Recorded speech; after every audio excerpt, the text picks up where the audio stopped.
Islam forbids homosexuality as a practice, not as a feeling, because no one is. You can say someone is not in control of how they feel in some cases, and we accept that. So if someone feels in a certain way, then it's forbidden to act upon it. Now, Islam forbids this. It doesn't mean that if someone practices it, by the way, they become an ex-Muslim or that they leave Islam or they excommunicate. They're still within the fold. It's just seen as a major sin. When you say major sin, are there a number It's of a hierarchy of sins. Okay. Yes. Yeah. So where would that rank? High, very high. Like Ibn al-Qayyim, one of the scholars of Islam, he says up there with murder. It's up there. Wow. Yeah. If two men among you are guilty of loudness, punish them both. If they repent, let them go. Leave them. Well, how come you don't leave them in case of a different... if a woman, she is having sex with... she is married. What we do, we stone her. So which one is ugly for Islam more? A woman cheating or two men having sex? If a woman, she is having sex and she is single, we whip her back harshly.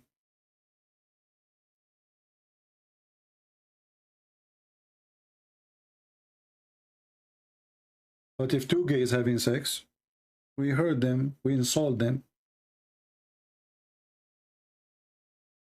and if they stop, we let them go. So it's so clear that the Quran never considered homosexuality a crime.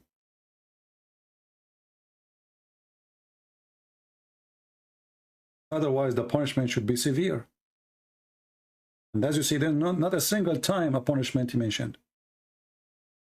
But if a single man have sex with a woman, and both of them they are singles, we have to whip their back 100 times.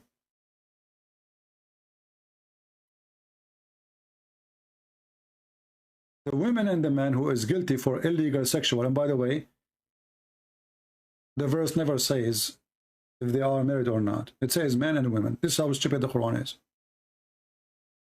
Then the Muslim, they says to you, oh, this is about single women. Why? Because the hadith later says something else about married.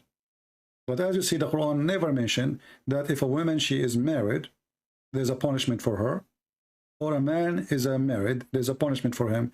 We knew that there is a verse which is supposed to the goat ate it, but as long as it's not there, it's not there. So if a man and a woman, they have illegal sexual intercourse, flog each one of them 100 stripes.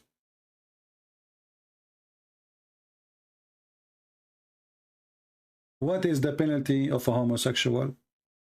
Why Muhammad never consider it as part of his religion?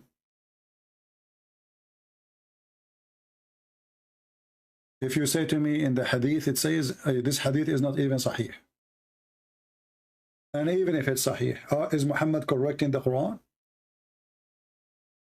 Or maybe because the Quran is a book of deception and the Quran don't dare to offend the society, because the society around Muhammad and Muhammad himself was a homosexual.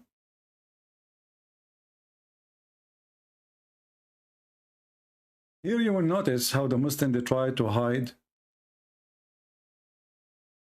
what they have in their books. Chapter 4, verse number 16.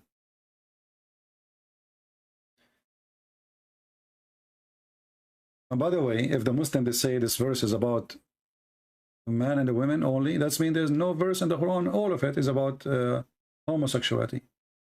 For me, even better to prove my point. It says here, and when two of you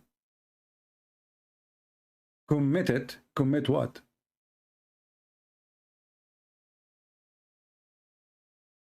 Adultery or homosexuality, intercourse. Punish them both with insult and beating with sandals.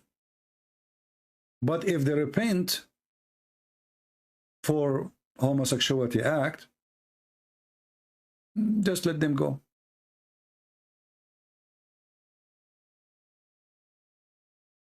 And here he says, obviously here what's meant, that homosexuality is a fornication. And what is the punishment for it?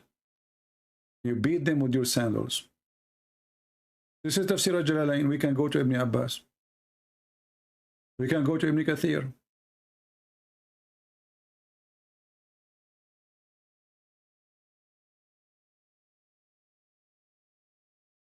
There is no penalty in Islam for homosexuality. As you see, beat them with sandals. Beat them with sandals. Let us go to Ibn Kathir.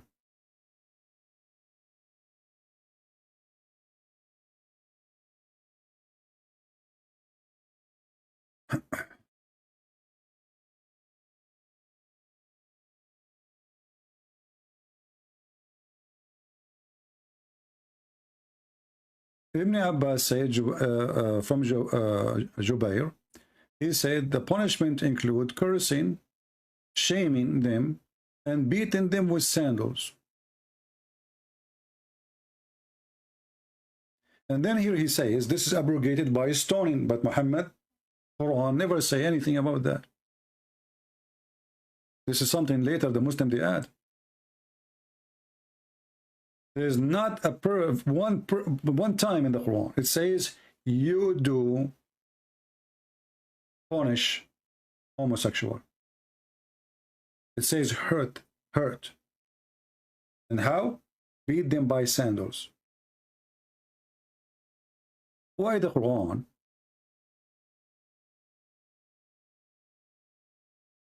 make a big deal if a woman she sleep with a man, but it's not a big deal if a man sleep with a man?